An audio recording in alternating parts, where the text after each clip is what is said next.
Hi, I'm Mansell and we're at the mountain bike chalet here, and we're just going to talk you through the sort of bikes you want to be bringing out to the Alps this summer.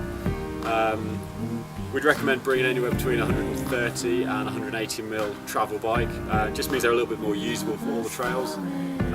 If you've got more travel or less travel than that, it doesn't really matter, but if you've got a selection, then that's probably one of the choices to bring out.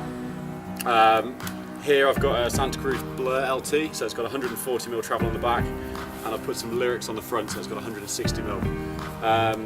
It's a really good setup for out here. It means it's quite light, it's a pedalable bike. You get around the mountain quite quickly and easily, but with a slightly longer fork it means it's a little bit slacker, so it's quite nice for coming downhill, have a little bit more control. A few modifications you might want to make to your bike before you come out, just to make your life a little bit easier. For a start, some wider bars. On here I've got some 750mm bars. It means you have a little bit more control when you're going down the steeper tracks, and when it starts going a little bit faster, you have a wider position for your arms, and a slightly shorter stem usually helps. This one's a 70mm stem. I probably wouldn't recommend going any longer than that.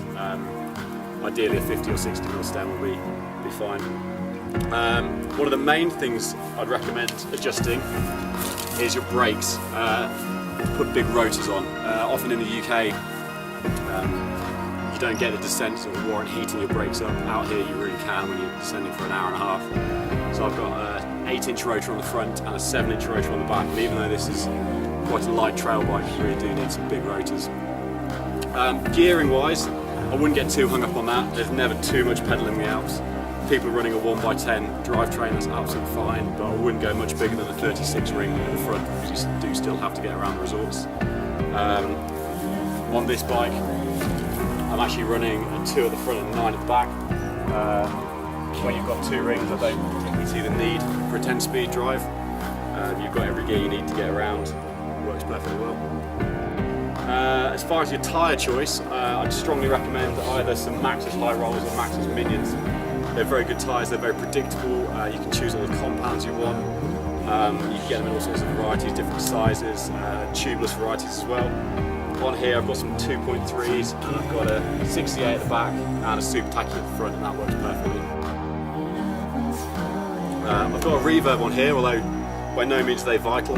You'll spend 90% of your time with your saddle down and out of the way, so I wouldn't worry about those too much. The most important thing is that your saddle can go down out of the way. A lot of people in the UK often ride with their saddle up all the time. Out here you really don't need to. So just make sure it's possible to actually get your saddle right down, slammed. That might mean cutting an inch or so off it before you come out, but check that your saddle can go down far enough for you to descend properly. Flat pedals are strongly recommended unless you're a very confident rider on clips. There's lots of switchbacks, lots of quite rocky sections, and some sections where you may well need to dab if you don't quite get the line right, and just being able to get your feet out quick enough really makes a big difference. So I'd strongly recommend bringing flats out if you've got the option, unless you are very confident with your clip pedals. So looking forward to seeing everybody out here in the summer.